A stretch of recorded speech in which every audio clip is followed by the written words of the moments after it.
Assalamu alaikum everyone and welcome back to another lecture of our chapter governance and shareholder. Sir आज के lecture में जो हम topic पढ़ने जा रहे हैं वो एग्जाम पॉइंट ऑफ व्यू से भी बहुत ही ज़्यादा इंपॉर्टेंट है। आफ्टर स्टडिंग दी एनईडीज़ यानी कि एनईडीज़ के अंदर जो भी चीज़ें थी हमने तमाम कॉन्सेप्ट को देखा, उसके बाद अब हमारे पास आज का एक और इम्पॉर्टेंट टॉपिक है, दैट इज़ बोर्ड कमिटीज़। अब ये बोर्ड कमिटीज़ क्या होती है? इससे जब हमने देखा कि शेयर होल्डर्स ने अपनी जो अथॉरिटी थी, अपनी पावर्स थी, वो बोर्ड को दी और बोर्ड को कहा कि आप हमारे बिहाफ के ऊपर बिजनेस को रन करें, आप हमारे एजेंट बने और बिजनेस को रन करें।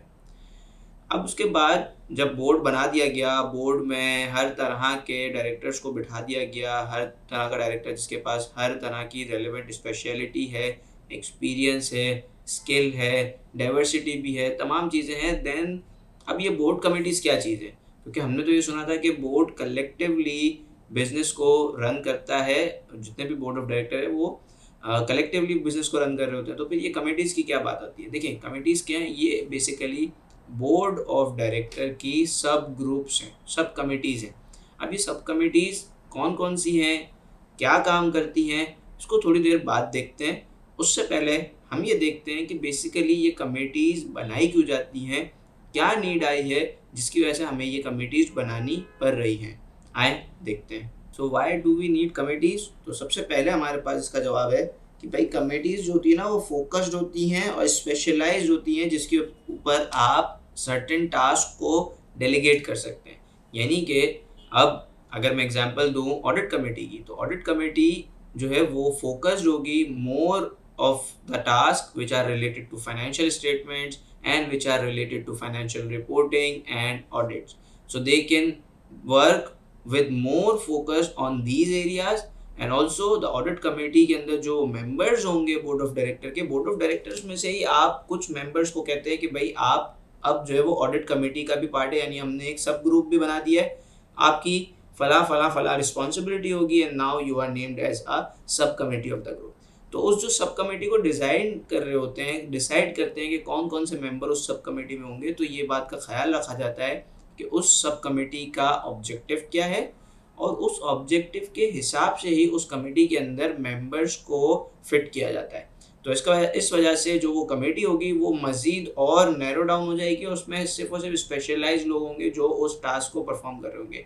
सो नाउ बोर्ड की जो ड्यूटीज़ हैं एज अ होल वो और डेलीगेट हो गई कमेटी को, उस कमेटी को जो कि ज़्यादा टाइम लगा सकती हैं, ज़्यादा फोकस कर सकती हैं उस टास्क के ऊपर, और वो ऑब्वियसली उनके पास स्पेशलाइज्ड स्किल होंगी जब भी उन मेंबर्स को कमेटी का पार्ट बनाया गया है।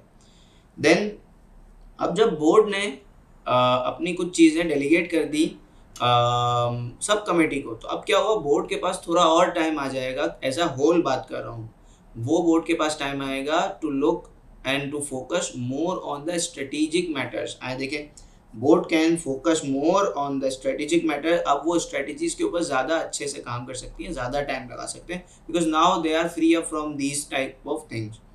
Then increase shareholder confidence due to higher involvement of NEDs. अब जैसे आगे जाकर हम एक एक कमेटी को जो कि नॉर्मली बड़ी कंपनीज के अंदर होती है उनको पढ़ेंगे, तो आप वहाँ देखेंगे कि जो नॉन एग्जीक्यूटिव डायरेक्टर्स हैं उनकी इन्वॉल्वमेंट इस कमेटीज़ के अंदर सबसे ज़्यादा होती है। और जो हम याद है जब नॉन एग्जीक्यूटिव डायरेक्टर्स पर भी रहते तो मैंने आपसे कहा था कि नॉन एग्जीक्यूटिव डायरेक्टर्स को आपको कुछ ना कुछ करके अपने ऑपरेशंस के अंदर इन्वॉल्व रखना पड़ता है, बिकॉज उनकी रेम्यूनरेशन बहुत कम होती है। देयर इज़ अ चांस कि वो इतना ज़्यादा मोटिवेटेड या इतने ज़्यादा डेडिकेटेड ना हो। तो आप इस तरह की कमेटीज़ बनाकर उनकी जॉब डिस्क्रिप्शन, उनकी रिस्पॉन्सिबिलिटीज़, उनकी ड्यूटीज़ एंड फंक्शंस जब डिफाइन करते हैं, so that how you get the more involvement of the non-executive directors. Then more time of relevant board member can be spent on a specific matter। जो कि हमने बात की कि अगर कोई फाइनेंशियल एरिया से रिलेटेड है तो उसकी फाइनेंशियल एरिया के ऊपर ज़्यादा फोकस अब वो कर पाएगा क्योंकि उसको सब कमेटी का पार्ट बना दिया गया है। कोई अगर पीपल मैनेजमेंट से रिलेटेड है, जिसकी पीपल मैनेजमेंट की स्किल ज़्यादा अच्छी हैं, तो अब वो रेम्यूनरेशन कमेटी या एचआर कमेटी का पार्ट बन पाएगा और वहाँ पर अच्छे से और अपनी सर्विसेज दे पाएगा। सो अब होगा क्या कि रेलेवेंट बंदे रेलेवेंट काम के ऊपर लगे हुए होंगे, so that's how you would be achieving the specialization within the board as well, right. तो ये बेसिकली नीड होती है, ये बेसिकली फ़ायदे होते हैं बोर्ड कमिटीज़ बनाने के लिए। तो अक्सर एग्जाम में सवाल आ भी जाता है, so straight away you are going to write these points. आगे बढ़ते हैं। अगर आगे मैं बढ़ूँ, मैं देखूँ कि भाई मेरे पास सबसे पहली जो बोर्ड कमेटी है that is the nomination committee. अब नॉमिनेशन कमेटी क्या करती है, किस तरह फॉर्म की जाती है, आए बात करते हैं। सबसे पहले नॉमिनेशन कमेटी जो है ना वो मेजोरिटी ऑफ एनईडीज पर कंसिस्ट करती है, यानी मोर देन 50%। फॉर एग्जांपल अगर कोई एक कमेटी है जिसके अंदर 3 मेंबर्स हैं, तो इसका मतलब कि 2 मेंबर्स उसके नॉन एग्जीक्यूटिव डायरेक्टर्स होंगे। अच्छा क्यों होंगे, आए थोड़ी देर में बताता हूँ। अच्छा ये करती है, रिकमेंड करती है बोर्ड को on appointment of suitable candidate on the board. अब देखें यहाँ पर क्या हो रहा है, आप किसी चीज़ की रिकमेंडेशन दे रहे हो, आप किसी चीज़ पे एडवाइस कर रहे हो। सो डोंट यू थिंक कि एडवाइस करते वक्त या रिकमेंड करते वक्त दैट पर्सन या that committee should be independent, क्योंकि आप बोर्ड को बता रहे हो कि भाई अगर तो फॉर एग्जांपल कोई डायरेक्टर रिटायर हो जाता है, कोई डायरेक्टर की फौत हो जाती है, वट एवर इशू की वजह से डायरेक्टर रिजाइन कर देता है, तो अब आपको नया डायरेक्टर तो अपॉइंट करना है। तो बोर्ड को आप कोई ऐसी कमेटी होनी चाहिए जो कि रिसर्च करे, सीवीज को स्कैन करे, कैंडिडेट्स को सेलेक्ट करे कि जो सूटेबल हो उस वैकेंसी को फिलअप करने के लिए। तो नॉमिनेशन कमेटी बेसिकली ये काम करती है। तो वहाँ पर नॉमिनेशन कमेटी का इंडिपेंडेंट होना बहुत ज़रूरी है, अदरवाइज क्या होगा, ऑब्जेक्टिविटी उसका अगर उसकी इम्पेयर होगी तो कोई इनअप्रोप्रिएट या जो कोई बंदा जो डिजर्व नहीं करता बोर्ड ऑफ डायरेक्टर की वैकेंसी को फिल करने के लिए, उसके रिकमेंडेशन आगे जा रही होगी, गलत बंदा सेलेक्ट हो सकता है और जिससे कंपनी को नुकसान हो सकता है।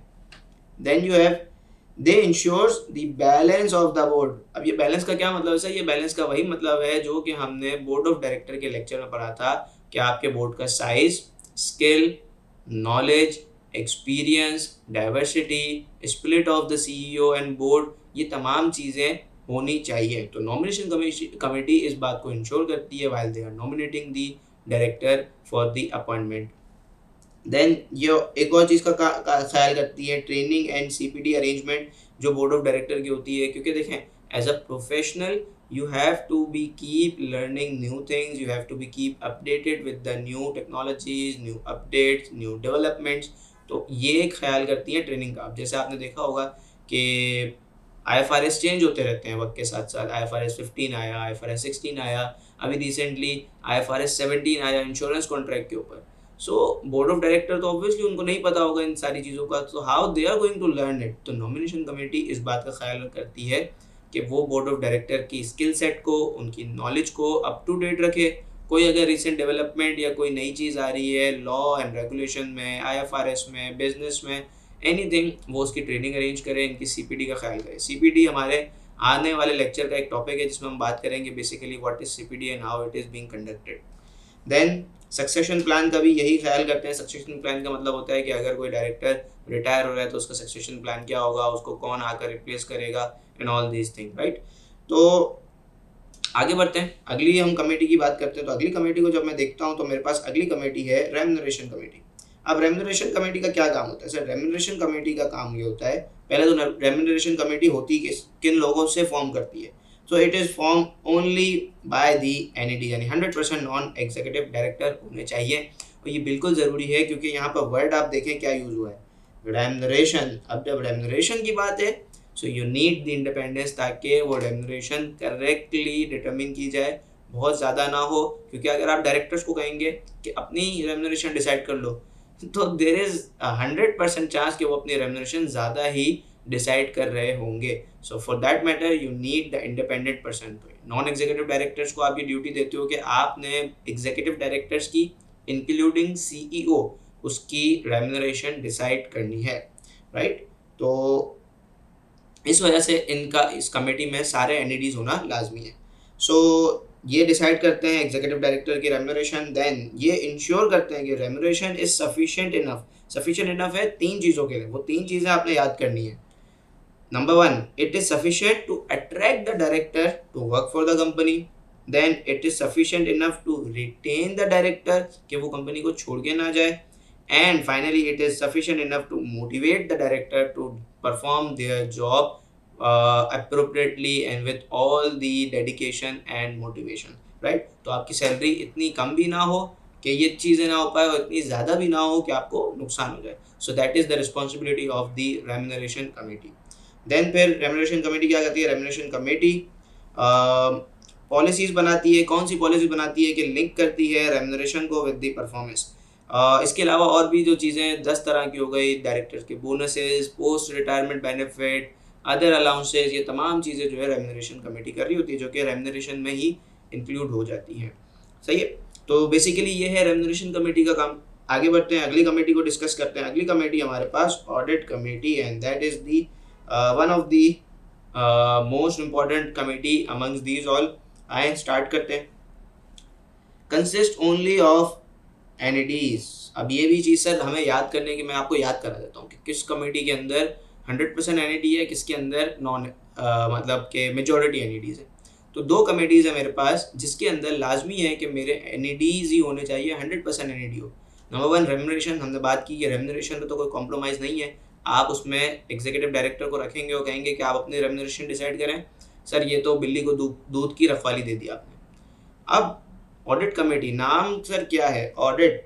तो ऑडिट से तो हमें सबसे पहला ही वर्ड आता है इंडिपेंडेंस. जब इंडिपेंडेंस का वर्ड आता है तो एग्जीक्यूटिव डायरेक्टर जो कि day to day routine work में शामिल हैं, आप उन्हीं का ऑडिट करने जा रहे हैं, आप उसको कैसे बैठा सकते हैं ऑडिट कमेटी पे? So no, not allowed. आप एग्जीक्यूटिव डायरेक्टर को ऑडिट कमेटी का पार्ट नहीं बना सकते. So that is how you going to remember this thing, that हमारी रेम्यूनरेशन कमेटी, ऑडिट कमेटी, इस पे 100% एनईडीज होते हैं, बाकी पे मेजॉरिटी एनईडीज होंगे. आगे, ऑडिट कमेटी में एटलीस्ट वन मेंबर होना चाहिए, at least one member who have the financial expertise. Financial expertise क्यों? क्योंकि ये तमाम चीज़ें ऑडिट से रिलेटेड हैं, रिपोर्टिंग से रिलेटेड है, and these are the specialized area.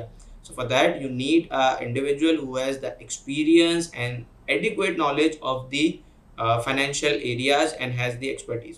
So that is why you need one amongst these all entities which are the part of audit committee. One should have the financial expertise. अच्छा, ये recommend करते हैं board को on the appointment and reappointment of the external auditors. Okay. Ensures the independence of the external auditor. ये ensure करते हैं कि भाई एक्सटर्नल ऑडिटर इंडिपेंडेंट रहें. कहीं एक्सटर्नल ऑडिटर्स हमें कोई दूसरी नॉन एश्योरेंस सर्विस तो नहीं प्रोवाइड कर रहे हैं जिसका ऑडिट वो खुद ही कर रहे हैं, या नॉन एश्योरेंस सर्विसेज बहुत ज़्यादा तो नहीं हो गई हैं उसी ऑडिटर्स से जिसकी वजह से उनकी इंडिपेंडेंस इम्पेयर हो जाए. So these are the all thing which audit committee looks after. Then you have, they ensure the timely and accurate preparation reporting of the financials to the board. अब देखें होता क्या है कि audit committee basically financial statements board को present करती है. तो अब जो रिपोर्टिंग डेडलाइंस होती हैं आपकी स्टैचूट की, आपकी इंटरनल डेडलाइंस हैं, वो तमाम डेडलाइंस एक्सटर्नल ऑडिटर्स के साथ फिक्स करना, उसके ऊपर फॉलोअप्स लेना कि अगर ऑडिट में कोई इश्यूज आ रहे हैं, कहीं पे चीज़ें फंस रही हैं, तो उनको रिजॉल्व करवा कर टाइमली ऑडिट को क्लोज करवाना, ऑडिट को क्लोज करवा कर बोर्ड को प्रेजेंट करना, ये तमाम काम ऑडिट कमेटी की जिम्मेदारियों में से होते हैं. Then they also approve the annual internal audit plans. Internal audit को भी ये लोग ही मैनेज कर रहे होते हैं. आगे जाकर हमारा एक पूरा चैप्टर है that is the organisational structure and control, उसमें हम इंटरनल ऑडिट को, ऑडिट कमेटी को और डिटेल में पढ़ रहे होंगे. तो वहाँ हम देखेंगे कि इंटरनल ऑडिटर, जो इंटरनल ऑडिट डिपार्टमेंट होता है उसका बॉस ऑडिट कमेटी होती है. So audit committee basically internal audit head को भी अपॉइंट करती है, उनके प्लान को भी अप्रूव करती है, उनके काम को भी रिव्यू करती है, उनके काम को इवेल्युएट भी करती है. So these are again the responsibility of audit committee. They monitor and evaluate the work of head of internal audit. Obviously internal audit के हेड का कर रहा है तो इंटरनल ऑडिट पूरा हमारा ऑडिट कमेटी के रिव्यू में ही आ गया. Then you have design the internal controls. ये इंटरनल कंट्रोल्स को डिज़ाइन करते हैं क्योंकि रिस्क मैनेजमेंट कर रहे हैं, तो रिस्क मैनेजमेंट के साथ फाइनेंशियल रिपोर्टिंग ये तमाम चीज़ें जुड़ी हुई हैं. तो so they needs to be very hands on and involve in the internal control designing and implementation. Then they perform risk management and ultimately manage the whistle blowing arrangement. अब आपको याद है हमने कुछ लेक्चर पहले ही whistle blowing पढ़ी थी. तो whistle blowing में जब कोई एम्प्लॉय या outside person is going to report a fraud or a suspected fraud, सो उसको चाहिए कि वो किसी इंडिपेंडेंट बंदे को ही ये चीज़ रिपोर्ट करे. अदरवाइज हो सकता है कि जो नॉन इंडिपेंडेंट बंदा है उसका कोई स्टेक शामिल हो, वो खुद भी फ्रॉड का पार्ट हो. So that person is not going to take any action, हो सकता है कि वो बंदा जो रिपोर्ट कर रहा है उसके लिए कोई नेगेटिव कॉन्सिक्वेंसेस भी बन सकते हैं। सो दैट इज़ वाई आपको जो विसल ब्लोइंग की अरेंजमेंट है वो सब भी ऑडिट कमेटी के साथ रखनी पड़ती है, and that is why they have the responsibility to arrange all the mechanism of whistle blowing. So this was all from the audit committee. आगे बढ़ते हैं, हमारी लास्ट कमेटी को देखते हैं, that is our risk committee. तो risk committee का क्या है sir? Risk committee it consist of majority of NEDs. Why we need majority of NEDs and not 100% NEDs? क्योंकि रिस्क असेसमेंट के लिए you need few directors who have the hands-on experience of the business on the ground level. They have the idea of day-to-day business, ताकि आप उसकी अच्छे से risk assessment कर पाए। इसीलिए हम इस कमेटी के अंदर एग्जीक्यूटिव डायरेक्टर्स को भी पार्ट बनाते हैं ताकि वो रिस्क असेसमेंट अच्छे से करवा सकें। Then they performs and advise board on risk management. अब रिस्क मैनेजमेंट में आगे चल के हम एक चैप्टर पढ़ेंगे, that is the risk management. उसके अंदर हम पढ़ रहे होंगे तारा framework, risk appetite, heat map and all this thing. इन तमाम चीज़ों के ऊपर risk committee board of director को एडवाइस कर रही होती है, और ये पहले तो तमाम चीज़ों की असेसमेंट करती है and then board of director को एडवाइस करती है। And finally they design internal controls to mitigate the risk. अब ये वाली चीज़ यहाँ पर ऑडिट कमेटी में और हमारे पास रिस्क कमेटी के अंदर ये क्या हो रही है? ये हो रही है सर, रिपीट में बात कर रहा हूँ इसकी एंड इसकी। So this is basically the overlapping of the responsibility. Main responsibility risk committee की होती है, but the audit committee is also involve in it when it comes to the financial reporting and internal audit, right? So this was all from our lecture of audit board committees, and I hope कि ये आपको अच्छे से समझ आया होगा। This is one of the most important topic for this exam perspective and all for your real life as well. See you in the next lecture. Till then, take care of yourself. Allah Hafiz.